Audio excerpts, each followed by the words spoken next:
This episode of Brains on Games will talk about Cat in the Box, a quantum trick-taking game.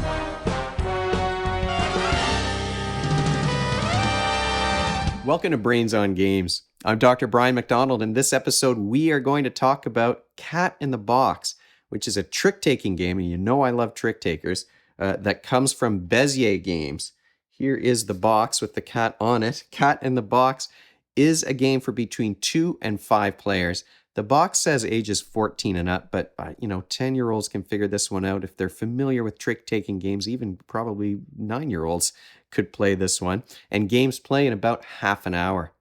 Let's take a deeper look at Cat in the Box. Cat in the Box is a light game in terms of its strategy and complexity, and it's a game where you're trying to be the player who has the most points at the end of the game. You earn points by winning tricks. It is a trick-taking game, and by the placement of your player tokens on this research board, and I'll explain how those get placed.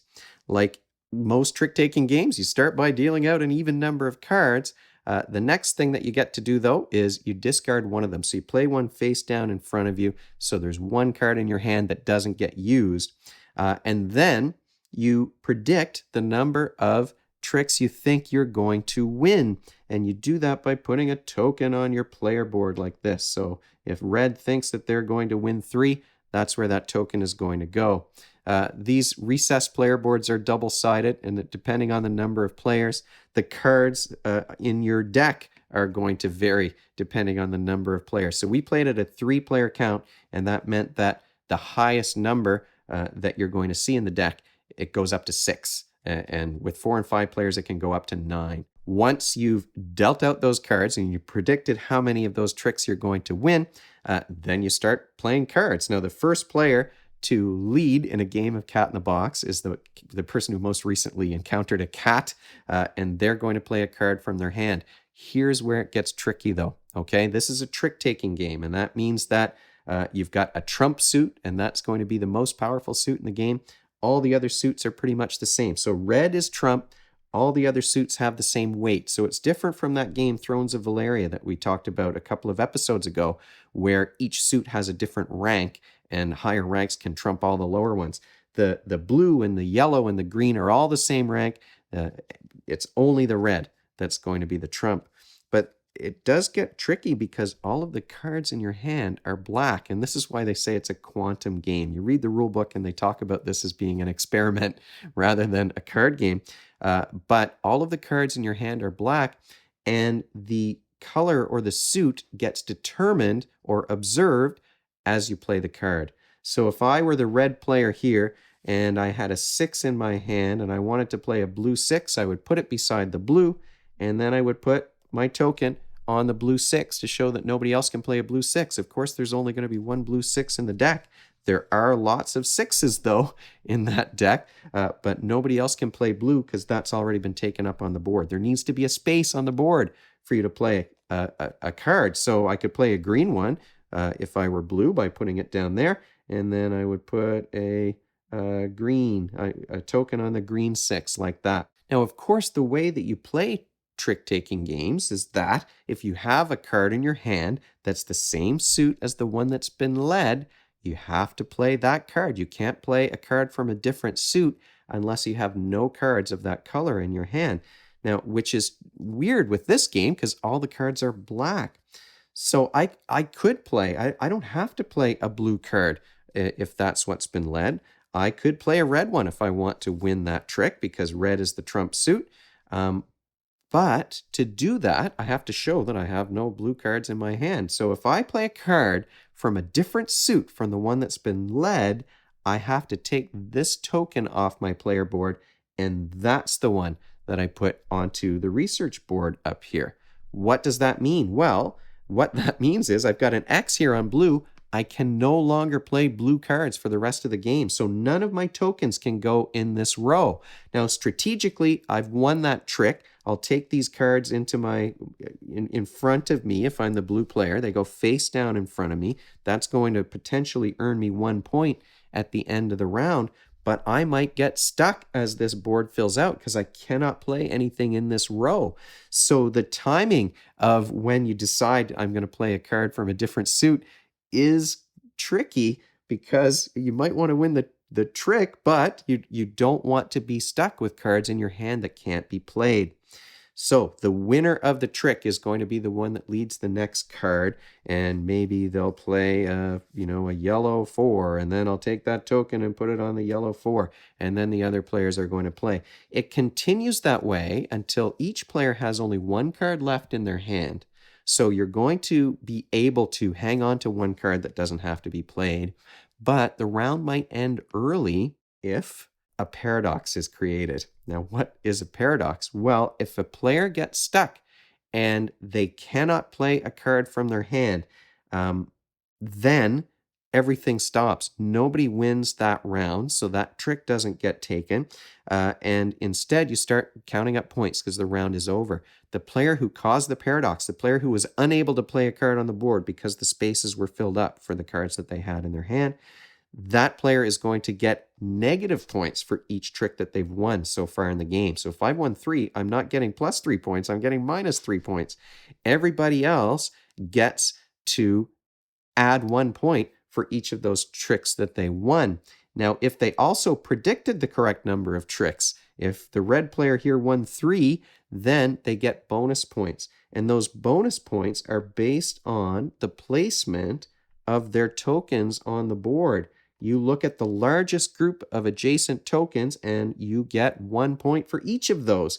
So in this case, if I've won 3 tricks and I've got my tokens laid out like this, I would get 3 points plus 1, 2, 3, 4 additional points. So the bonus points can jump up pretty quickly. Now, the other thing I would say is that if the blue player caused a paradox, even if they did win the right number of tricks, they don't get those bonus points. So they don't get anything added on. It's only a negative based on the number of tricks that they won. So you can dig yourself into a hole if you're not careful about how you play those cards onto the board. And that's the game. You continue playing rounds until each player has had a chance to be the first player once, and then you add up your points or subtract your points on your score pad here that comes with the game, and then the player with the most points is going to be the winner. Now, what skills are you working on when you play a game like Cat in the Box? Well, this is one where you do have a spatial component.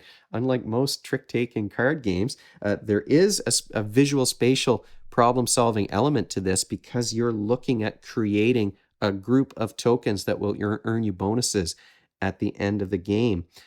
On top of that, though, you might start out by trying to win your 3 tricks, but then you have to lose the rest so that you can get that bonus. You might be trying to lose, you might be trying to win, you might find yourself having to adjust your strategy because the card that you wanted to play has been filled up on the board.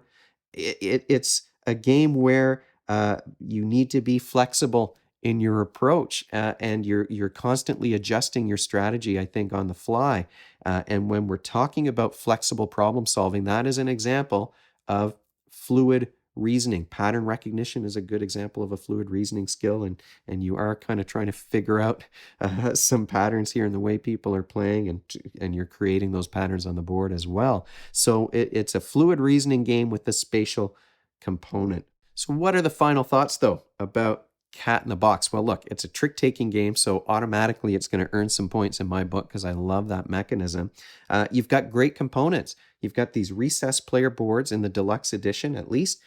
You've got these great tokens that are translucent and have some, this one has apples and there's beakers, and I could pull out the other ones here, but it's just going to make a lot of noise. So the components are wonderful. The artwork on the cards, I really like these cats. Sometimes you've got sleeping ones, and they've got little splotches of color, even though they're mostly black. So the artwork is great. It is sort of a joy to play, and it's a game that reveals itself to you as you play it. At first, you might be playing it like a pretty traditional trick-taking game, but it doesn't take long before you realize a few things about it. First, you start to recognize the importance of, I need to place my tokens in a certain way on this board.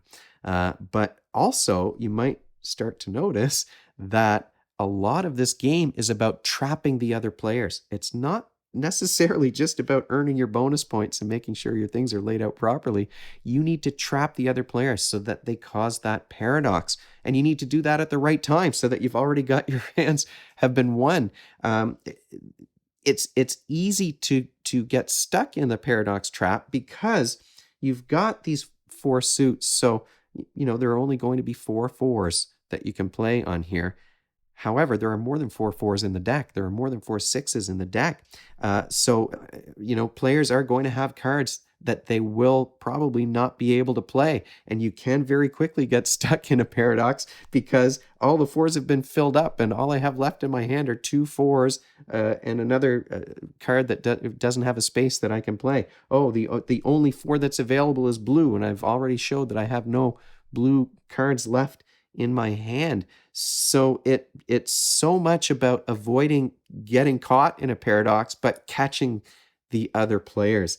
This is a trick-taking game that definitely has more of a take that sort of element than Thrones of Valeria, for example, which does have those take that. But Thrones of Valeria, which I talked about a couple of episodes ago, Thrones of Valeria is a trick-taking game where each card that you play is giving you some bonus. So there is a lot more focus on what am I getting in addition to how am I targeting the other players. Here it's so much about catching the others in a paradox and not getting caught, at least in the games that we played. What are the downsides of Cat in the Box? Well, this is a great trick-taking game, but you do find yourself sometimes getting stuck, like you're playing cards that don't necessarily advance your plan. You're just trying to get rid of them, or you're stuck. There's no other thing you can play. You're not going to win the trick that you wanted to win, or it's just a card that's useless to you. So you're not getting necessarily a bonus each time you play. Maybe the bonus would be, oh, I can make my token group a little bit bigger this turn or create a second group, but it's not one where, like with Thrones, something is happening that's beneficial to you with each card that you play. With this one, sometimes you might just be forced to play a card. And that's sort of what you're trying to do to the other players, force them to play a card that's going to mess them up. I would rank this in terms of my, I do love trick-taking games, but I would rank Cat in the Box as being similar to The Crew. Now, The Crew is another great trick-taking game. It's a cooperative game where you've got certain missions that you have to do and you're winning or losing tricks.